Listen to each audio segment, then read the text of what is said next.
చూడలేకపోయింది. దేవుడు ఆయన మృతుల నుంచి లేపాడు. ఆయన ఇక దావీదు అంటాడు, నేనెల్లప్పుడూ ప్రభుని చూచుచుంటిని. దేవునికి స్తోత్రం. చదువు తల్లి.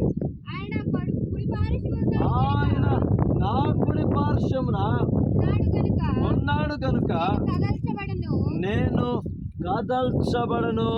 దేవునికి స్తోత్రం. దేవుని మాట చెప్పుకున్నా, నేనెల్లప్పుడు యెహోవాను.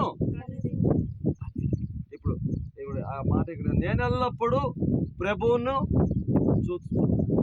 మనం ఎవరిని చూడాలి? ఎవరి వైపు చూడాలి? దేవుని వైపు చూడాలి. ఈ ఒక్కరోజేనా? ఇంక 4 రోజులా? ఈ సంవత్సరం వరకేనా?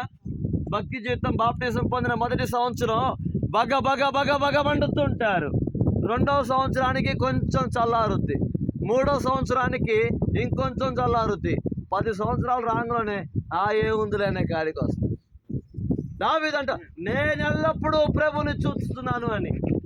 ఎప్పుడైతే మనం రక్షణలోకి నడిపించబడతామో, ఎప్పుడైతే యేసుని మనం ఆహ్వానిస్తున్నామో, ఎప్పుడైతే మనపై మోపబడిన ప్రతి పాప భారం తొలగించబడిందో, అది మొదలుకొని నిరంతరము ఎప్పటి వరకు?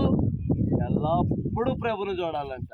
1 రోజు కాదు, 2 రోజులు కాదు, 1 సంవత్సరము కాదు, 25 ఏళ్ళు కాదు, ఎల్లప్పుడూ ప్రభుని చూడాలి.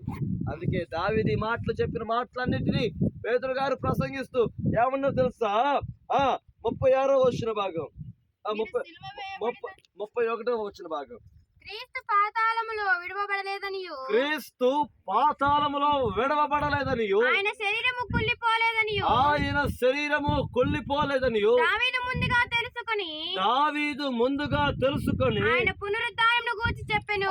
ఆయన పునరుద్ధానమును గూర్చి చెప్పెను. దేవునికి స్తోత్రం. హల్లెలూయా. దావీదు చరిత్ర ఎక్కడ? దావీదు కాలం ఎక్కడ? యేసు ప్రభుల వారు వచ్చి తిరిగి లేచిన కాలం ఎక్కడ? దావీదు ఆనాడే చెప్తున్నాడు, ఆయన మరణము దాచలేకపోయింది, ఆయన దగ్గరకు వేదన రాలేకపోయింది. ఆయన అంటే దావీదు అంటున్నాడు, క్రీస్తు పాతాళంలో విడవబడలేదంట. ఎక్కడ? ఆయన పాతాళంలో విడవబడలేదు.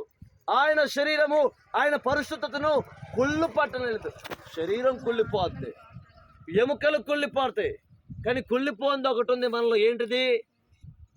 ఆత్మ ఒకటి ఉంది.